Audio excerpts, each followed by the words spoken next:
why is the cat in the set the big bad guy? That is just outrageous.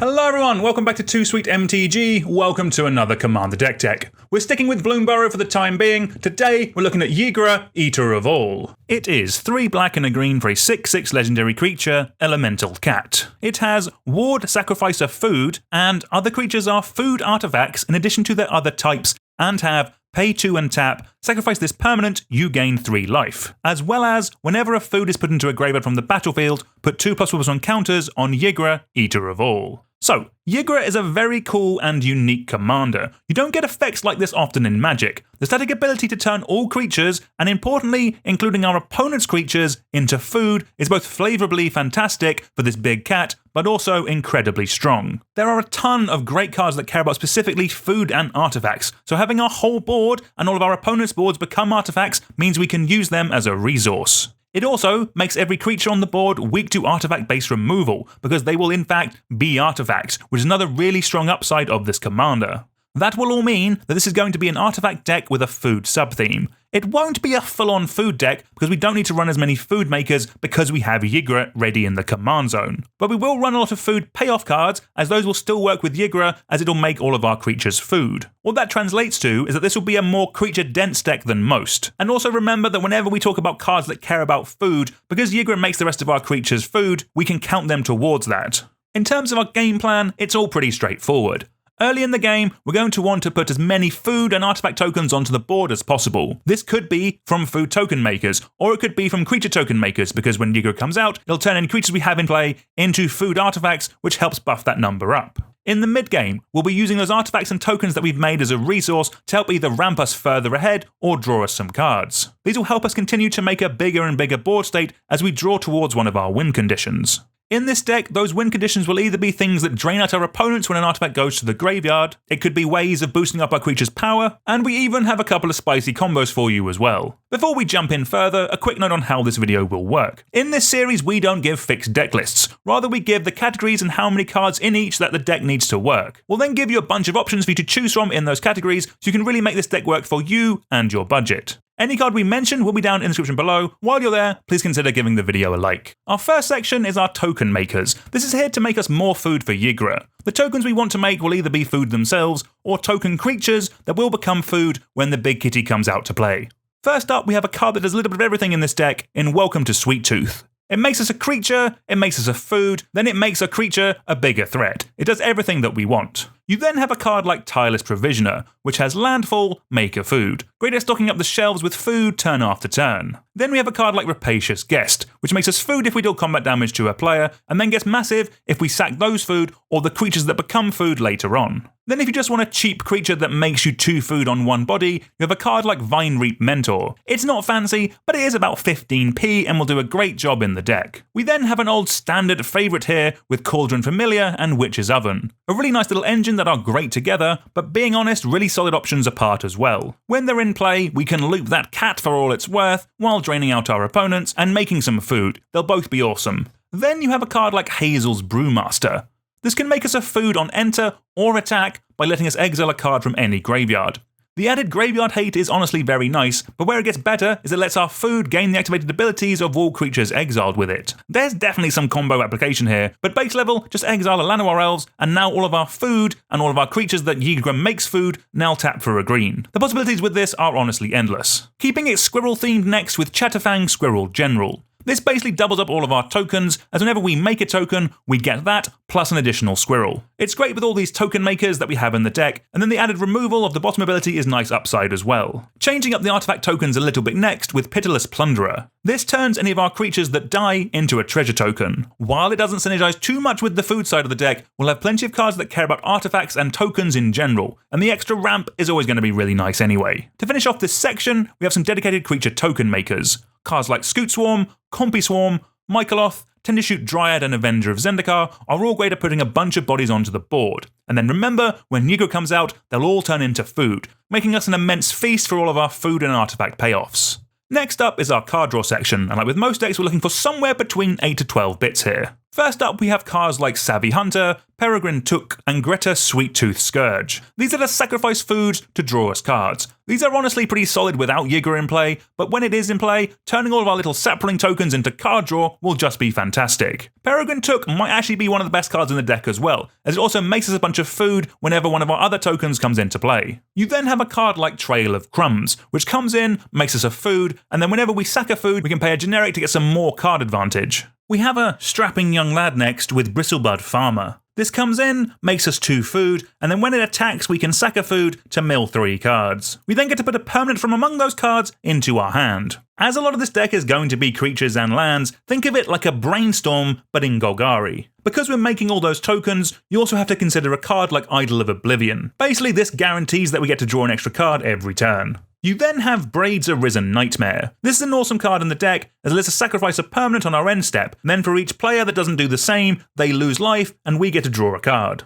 We then have some instant speed effects that make us sack a creature, like a little token, to draw 2 cards. Spells like Corrupted Conviction, Village Rites, and Deadly Dispute are just so cheap and efficient that they're gonna be great. When those creatures are dying, you then have a card like Moldervine Reclamation. This draws us cards and gains us life whenever a creature we control dies. This is just going to be fantastic when all of our creatures are becoming food, as it turns them directly into card draw. When we are sacking all those food, Ygra will be getting all the bigger. So when this kitty is nice and huge, we can cast spells like Return of the Wild Speaker or Rishkar's Expertise to draw us an obscene amount of cards all in one go to push us fantastically into the late game. Then finally it's worth mentioning a card like Viridian Revel. This makes it that whenever an artifact goes into our opponent's graveyards, we draw a card. This works naturally with things like treasure that our opponents might have. But in this deck, where Ygra makes all of our opponent's creatures artifacts as well, it turns a Doomblade into card draw, and it turns board wipes into draw 7s. Next thing to go over is our ramp, and like our card draw, we're after somewhere between 8 to 12 bits here to make the deck work. First up we have some Food Matters ramp, with Gilded Goose that can help make us some food as well, and then with Thornvolt Forager, which can turn food into double mana, or can even help us tutor up a strong Squirrel in our deck. We then have cards like Jaheira, Friend of the Forest, and Knight of Sweet's Revenge. These turn all of our food,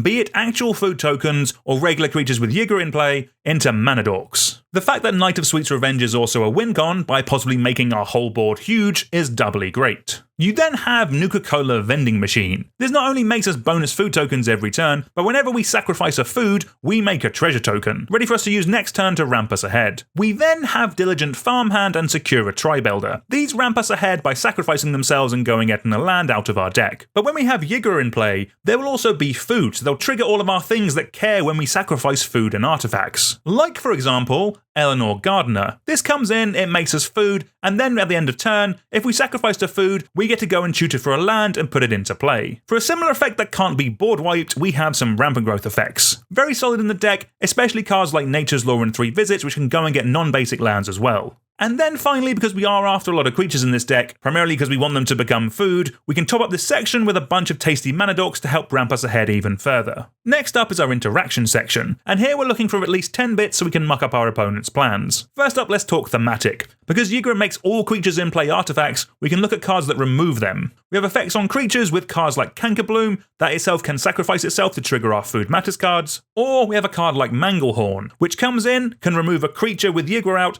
and then makes all of our opponent's creatures come into play tapped as well. You could also look at some instant speed options here, with cards like Nature's Claim, Krosan Grip, or Force of Vigor. These are great when you need to interact with your opponent on their turn. And then I also like cards with Evoke in this deck. Cards like Foundation Breaker and Shriekmaw are pretty solid answers that sacrifice themselves when they come into play to trigger a load of our Food Matters cards. And then, yes I know, because we won't always have Ygra in play, you have a bunch of solid instant speed kill spells in these colours. Run a bunch of them, they'll be solid, they'll be consistent, they're just good. For some board wipes now, let's first talk about Creeping Corrosion, Fade from History, and Bane of Progress. These are great cards in this deck, as basically how they work with Ygra out is they destroy every creature in play apart from Ygra. You don't need a bunch of these in this deck, as they're not great without the commander, but I would definitely stick one of these in. You can then top up your board wipes with some classics in these colours. Cards like Toxic Deluge and Damnation are just some examples, there's plenty here, run the ones that work best for you. Next up is a little bit of protection. A lot of the cool interactions we want to do in this deck revolve around having our commander in play, so having some ways of protecting our big cat will be really important.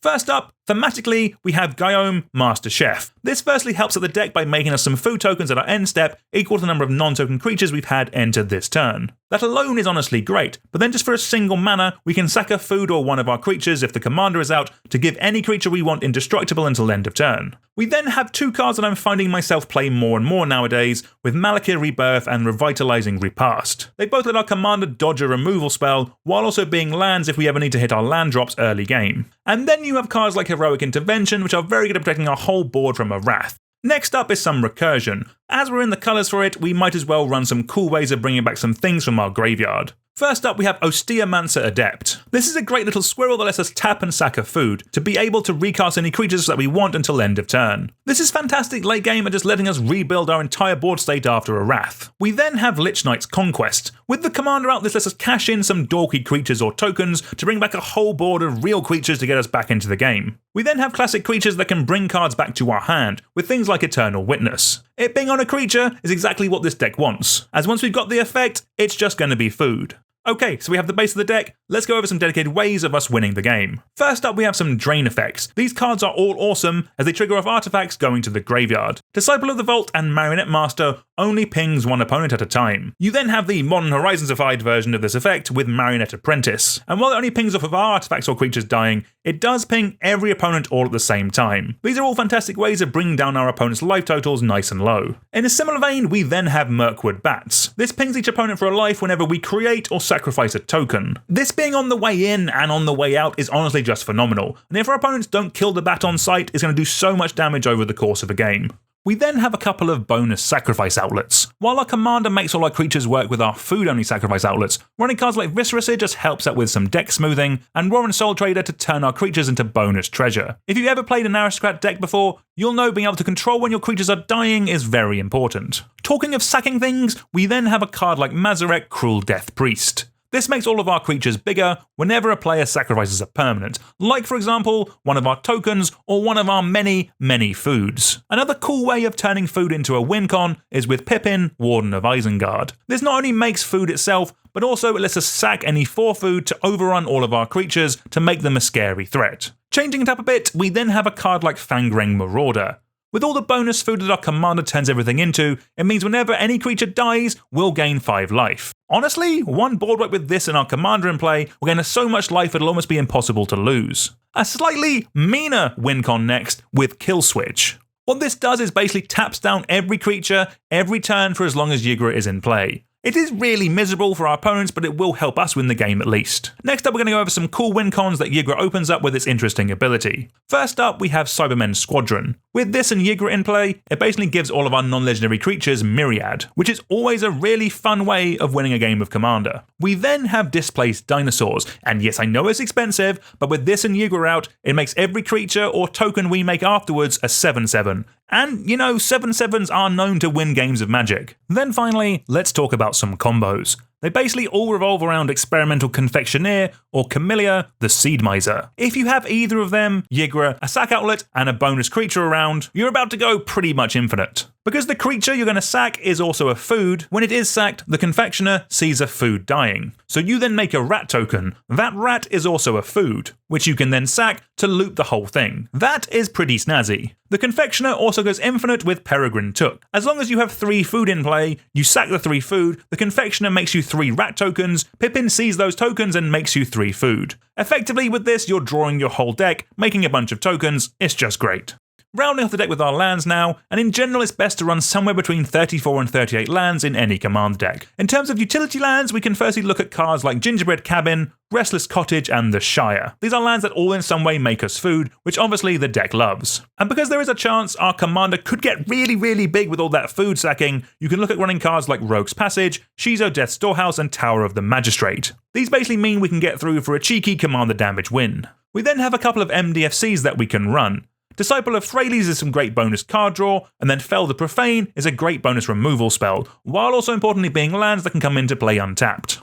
Then for some fixing, jam in as many dual lands that come into play untapped as possible. Like generally I'm really moving away of ones that come into play tapped. If they're just there for fixing, don't worry about them. You can then top up the deck with 14 to 24 basic lands and you should be good to go. Right, that's going to do it for today. Thank you all very much for watching. If there's any other commanders from Bloomburrow you would like me to take a look at, let me know down in the comments and I'll check them out. But until next time, please like, share, subscribe, all that good stuff, and I'll see you all soon. Goodbye.